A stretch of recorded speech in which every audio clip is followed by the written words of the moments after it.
Halo, selamat datang. Pernah nggak sih ngerasa kayak lagi di persimpangan jalan dan butuh peta buat nentuin langkah selanjutnya? Nah, pas banget.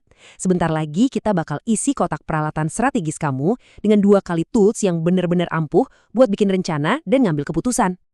Kita semua pasti pernah ngalamin kan? Mau itu buat proyek kuliah, ngerencanain karir, atau bahkan mulai bisnis. Tantangannya tuh seringkali sama. Gimana caranya nemuin jalan yang jelas buat maju? Mungkin kamu sekarang seorang mahasiswa yang kepikiran pengen mulai usaha kecil-kecilan, atau mungkin seorang profesional muda yang lagi mikirin, abis ini gue mau kemana ya? Nah, situasi-situasi kayak gini nih yang butuh banget pemikiran strategis. Dan ini dia kuncinya. Sebelum kita bisa lari kencang, kita harus tahu dulu posisi kita sekarang ada di mana. Paham betul situasi saat ini, itu fondasi paling penting dari semua rencana yang bakal berhasil. Oke, kita mulai ya. Alat pertama yang bakal kita bongkar itu namanya analisis SWOT. Coba bayangin deh, ini tuh kayak cermin 360 derajat yang bisa bantu kita ngelihat posisi kita dari semua sisi. Jadi, SWOT itu apaan sih? Ini bukan cuma sekedar singkatan loh. Ini tuh 4 kacamata buat ngeliat situasi kamu. Kita bakal ngaca ke dalam diri buat nemuin apa kekuatan dan kelemahan kita. Terus kita lihat keluar jendela buat ngintip apa aja peluang dan ancaman yang ada. Simpel tapi dampaknya luar biasa. Nah, disinilah letak kehebatan SWOT. Kerangka ini maksa kita buat misahin mana hal-hal yang ada di bawah kendali kita, yaitu faktor internal kayak kekuatan dan kelemahan, sama hal-hal yang di luar kendali kita, yaitu faktor eksternal kayak peluang dan ancaman dari dunia luar. Pemisahan ini penting banget sebagai langkah pertama menuju strategi yang cerdas. Teori aja nggak cukup kan? Yuk kita lihat gimana SWOT ini bekerja di dunia nyata. Kita pakai contoh yang gampang dan relevan banget. Sebuah toko kue rintisan punya seorang mahasiswa. Yuk kita bedah bareng-bareng apa kekuatannya. Wah, rasanya enak dan harganya ramah di kantong mahasiswa. Kelemahannya, ternyata promosinya di media sosial masih kurang greget nih. Peluangnya apa? Wah, bisa banget nih jualan di acara-acara kampus atau lewat promosi dari mulut ke mulut. Terus ancamannya? Ya pastinya saingan yang banyak dan harga bahan baku yang bisa naik tiba-tiba. Tuh kan, sekejap aja kita langsung dapat gambaran yang utuh.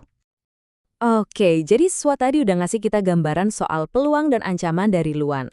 Tapi pertanyaannya, gimana caranya kita bisa ngelihat dunia luar itu dengan lebih dalam, lebih detail, lebih tajam lagi? Nah, buat jawab pertanyaan itu, kita butuh alat kedua. Kerangka kerja 7C. Gini deh, kalau SWOT tadi itu cermin, anggap 7C ini kayak teleskop super canggih buat memindai semua yang ada di sekitar kamu. Kerangka 7C ini ngajak kita buat ngelihat dunia luar lewat 7 lensa khusus. Kita mulai dari perusahaan kita sendiri, terus kita lihat siapa pelanggan yang mau kita sasar, dan siapa aja pesaing kita. Abis itu, kita cari tahu siapa kolaborator yang bisa diajak kerjasama dan gimana konteks pasarnya. Terakhir, gimana cara kita nyampein produk lewat saluran distribusi dan berapa biaya yang dibutuhin. Ini benar-benar pemindaian 360 derajat ke lingkungan eksternal. Kenapa sih tool ini berguna banget, apalagi buat mahasiswa atau pengusaha pemula? Soalnya ini tuh simple tapi lengkap banget, semua aspek penting dicakup. Bisa dipakai di industri apa aja, bantu kita ngelatih cara mikir yang strategis, dan jadi dasar yang kuat banget sebelum kita ambil keputusan besar. Oke, sekarang kita coba pakai teleskop kita ini buat ngelihat sesuatu yang skalanya jauh lebih besar. Kita bakal intip perusahaan raksasa yang kita semua tahu, Telkomsel. Ini bakal nunjukin gimana kerangka yang sama bisa dipakai buat nganalisis bisnis apapun, dari toko kue sampai korporasi gede. Lihat deh, gimana ini langsung ngasih kita struktur yang jelas. Untuk perusahaan, kita tahu Telkomsel itu pemimpin pasar. Tapi, coba deh lihat bagian pesaingnya. Ini yang menarik. Saingan mereka tuh bukan cuma XL atau Indosat, tapi juga aplikasi kayak WhatsApp yang diam-diam nyuri pasarnya SMS sama telepon. Nah, ini kan insight yang penting banget.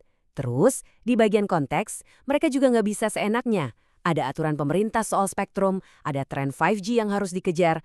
Setiap poin ini tuh kayak potongan puzzle strategis. Kalau disatuin, jadilah gambaran utuh medan perangnya Telkomsel. Oke, jadi sekarang kita udah punya 2 alat canggih di tangan. Pertanyaannya, gimana cara keduanya ini bekerja bareng sebagai satu tim yang solid di dalam kotak peralatan strategis kita? Gini cara pakainya barengan.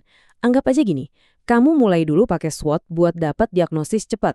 Nah, pas kamu udah nemu bagian peluang dan ancaman, baru deh kamu keluarin 7C buat ngezoom dan ngebongkar faktor-faktor eksternal itu secara super detail.